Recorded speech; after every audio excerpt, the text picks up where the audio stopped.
नमस्कार, मी डॉक्टर शिवारी वाघ, संचालक aspire education institute, Chhatrapati Sambhajinagar. विद्यार्थी मित्रांनो, येत्या 21 जून रोजी रिनीट एक्झाम आपल्याला त्या ठिकाणी द्यायची आहे. आपली तयारी ऑलमोस्ट पूर्ण झालेली असेल असं आपण आता गृहीत धरूया, कारण जवळजवळ 1.5 महिन्याचा कालावधी आपल्याला त्या ठिकाणी उपलब्ध झालेला होता. अर्थात यापूर्वी आपण अतिशय चांगल्या पद्धतीनं परफॉर्म केलेलं होतं, परंतु परत एकदा दुर्दैवानं आपल्यावर परत एकदा ही नीट परीक्षा फेस करायची किंवा देण्याची वेळ आलेली आहे. तर या परीक्षेला आपण एक संधी म्हणून पुढं पाहावं आणि याला पॉझिटिव्हली सामोरं जावं. या संदर्भानं ड्रेस कोडच्या संदर्भात काही प्रश्न असतील तर त्या संदर्भाने छोटासा व्हिडिओ मी तुम्हाला या ठिकाणी शेअर करणार आहे. त्यामुळे आपण हा व्हिडिओ शेवटपर्यंत पहा आणि गरजू मुलांना नक्की शेअर करा. फार वेगवेगळे व्हिडिओ वेगवेगळ्या माध्यमातून आपल्याला पाहायला मिळालेले असतील. ऑलरेडी आपण एकदा नीट परीक्षा दिलेली आहे.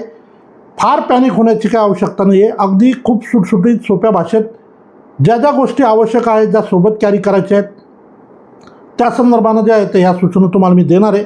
त्यामुळे अगदी 2 ते 3 मिनटामध्ये आपण हा व्हिडिओ या ठिकाणी संपवणार आहे. सगळ्यात पहिले आपण परीक्षेला सामोरं जात असताना कुठल्या गोष्टी सोबत कॅरी करायच्या हे समजून घ्या. आपल्याला आपल्या परीक्षेला सोबत जात असताना आपल्याला ओरिजिनल जे आपण प्रिंटआउट घेतलेलं आहे ॲडमिट कार्डचं, त्याची एक प्रत, त्याची एक कॉपी आपल्याला सोबत कॅरी करायची आहे. या परीक्षेला सोबत जात असताना आपलं लेफ्ट हँडचं थंब इम्प्रेशन असेल किंवा फोटो असेल, हा आपल्याला घरीच पेस्ट करायचा आहे. एक पोस्टकार्ड साईजचा फोटो जो आपल्याला 2nd पेजवर पेस्ट करायचा आहे. 3rd पेजवर आपल्यासाठी इन्स्ट्रक्शन्स दिलेल्या आहेत. म्हणजे पहिल्या पेजवर passport size photo, thumb impression, त्यानंतर 2nd पेजवर पोस्टकार्ड साईजचा फोटो. हे झालं ॲडमिट कार्डच्या संदर्भामध्ये. आपल्या ॲडमिट कार्डवर पहिल्या पेजवर आपलं रिपोर्टिंग टायमिंग दिलेलं आहे, ते आपण काळजीपूर्वक पाहायचं आहे आणि त्या दिलेल्या वेळेमध्येच परीक्षा सेंटरवर आपल्याला पोहोचायचं आहे. त्यामुळं तो टायमिंग आपण बघून आपल्या सेंटरवर आपण त्या वेळेत पोहोचतो आहे का त्याचं नियोजन आपण लावून ठेवणं गरजेचं आहे. त्यानंतर सोबत जात असताना एक व्हॅलिड आय डी प्रूफ आपल्याला सोबत कॅरी करायचं आहे. जेही असेल तुमच्याकडं, बँक पासबुक असेल, आधार कार्ड असेल, ड्रायव्हिंग लायसन असेल, पासपोर्ट असेल, एक व्हॅलिड आय डी प्रूफ आपल्याला सोबत कॅरी करायचं आहे.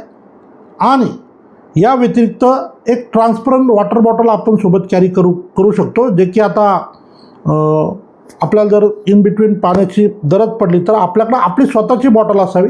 त्यामुळे ट्रान्सपरंट पाण्याची बॉटल आपण त्या ठिकाणी घेऊन जाऊ शकतो. अशा पद्धतीची जर बॉटल असेल, याचं जर स्टिकर काढलं तर ही ट्रान्सपरंट बॉटल होऊन जाते. फार काही नवीन बॉटल परचेस करायची गरज नाही. कुठेही चालता चालता तुम्ही कुठल्या याच्यामधनं, शॉपमधनं ॲक्वाफिना किंवा बिस्लरीची बॉटल घेतली, त्याचं स्टिकर काढलं तर ही ट्रान्सपरंट बॉटल होईल, जी तुम्हाला सोबत कॅरी करायची. या व्यतिरिक्त आपल्याला एक पासपोर्ट साईजचा फोटो आपल्याला अटेंडन्सवर लावायचा असतो. त्यामुळे 1च्या ऐवजी 2 किमान पासपोर्ट साईजचे फोटो आपण हे परीक्षा केंद्रावर जे येते स्वतःसोबत कॅरी करा, जे आपल्याला अटेंडन्ससाठी लागतील.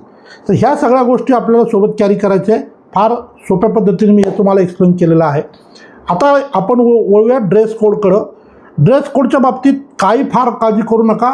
एकदम साधे टी शर्ट, राऊंड नेक असलेले किंवा व्ही शेपचे, जे की हाफ स्लीवचे टी शर्ट आपण एकदम, जे की आपल्याला खूप व्यवस्थित आहेत, त्याच्यावर फारशा डिझाईन नाही आहेत, त्याला कुठले मेटलचे कुठले बटन नाही आहेत, असं सिम्पलचं टी शर्ट आपण परीक्षेसाठी घालू शकता.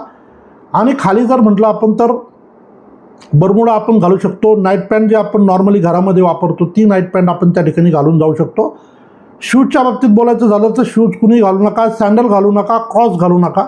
साधे स्लीपर जे येते ते आपण परीक्षा केंद्रावर जे येते पायामध्ये कॅरी करायची आहे, ज्याच्यामुळं आपल्याला अगदी स्मूथली कुठेही फारसं वेळ न दवडता आपलं प्रॉपर फ्रिस्किंग होईल, चेकिंग होईल आणि तुम्हाला परीक्षा हॉलमध्ये त्या ठिकाणी जाता येईल. कुठल्याही मेटलच्या वस्तू, हातातले, गळ्यातले, कानातले काही कॅरी करू नका. मग ते मुली असतील, मुलं असतील, तुमच्या श्रद्धेचा भाग असेल, काही गळ्यामध्ये तुमच्या असेल ते घरी काढून ठेवा किंवा ते पालकांकडे द्या. अननेसरी त्या ठिकाणी चेकिंग होईल, त्यासाठी तिथं तुमचा वेळ जाईल आणि तुमचा जी काय आता तयारी तुमची झालेली त्यात कुठल्याही प्रकारचा तुमचा मूड डिस्टर्ब होऊ नये यासाठीची काळजी जी आहे आपण त्या ठिकाणी घेतली पाहिजे.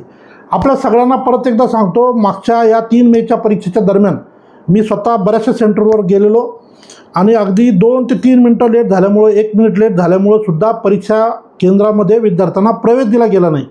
बऱ्याचशा सेंटरवर एकाच बिल्डिंगमध्ये 2 वेगवेगळे सेंटर असू शकतात, 2 वेगवेगळ्या एंट्रीज असू शकतात. त्यामुळं विद्यार्थ्यांनी अगदी 1 तासभर अगोदर किंवा आपले जे रिपोर्टिंग टायमिंग दिलेलं आहे ॲडमिट कार्डवर त्यानुसार जे ते सेंटरवर पोहोचा. बऱ्याचदा आपल्याला सेंटर शोधायला जर वेळ गेला आणि जर आपण 1:30च्या नंतर त्या ठिकाणी पोहोचलो तर आपल्याला त्या ठिकाणी कुणी एंटरटेन करत नाही आणि आपलं अननेसेसरी नुकसान होतं. त्यामुळे सर्वांना आवर्जून सांगेल, सगळ्या विद्यार्थ्यांनी वेळेत सेंटरवर पोहोचा. रिपोर्टिंग टायमिंग जो दिलेला आहे तुम्हाला त्याच वेळेत आपण परीक्षा सेंटरवर पोहोचण्यासाठी प्रयत्न करा. सर्व विद्यार्थ्यांना नीट परीक्षेसाठी खूप खूप शुभेच्छा देतो. अजून काही आपल्या परीक्षेच्या संदर्भानं काही अपडेट्स आल्या तर त्या मी तुम्हाला नक्की शेअर करेल. ज्या ज्या विद्यार्थ्यांनी अजूनही ॲडमिट कार्ड डाउनलोड केलेलं नसतील, ॲडमिट कार्ड डाउनलोड करा. एक सॉफ्ट कॉपी आणि 1-2 एक्स्ट्रा प्रिंट आपल्याला भविष्यामध्ये फ्युचरमध्ये लागणार आहेत, त्या वेगळ्या काढून ठेवा. आणि एक ॲडमिट कार्डची प्रत जी आपल्याला परीक्षा हॉलमध्ये न्यायची आहे ती व्यवस्थित फिलअप करून प्रॉपर त्याची पूर्तता करून परीक्षा सेंटरवरती तुम्हाला घेऊन जायची आहे, जी की त्या ठिकाणी परीक्षा संपल्यानंतर जमा केली जाणार आहे. ठीक आहे. सर्व विद्यार्थ्यांना शुभेच्छा देतो आणि या ठिकाणी थांबतो. धन्यवाद.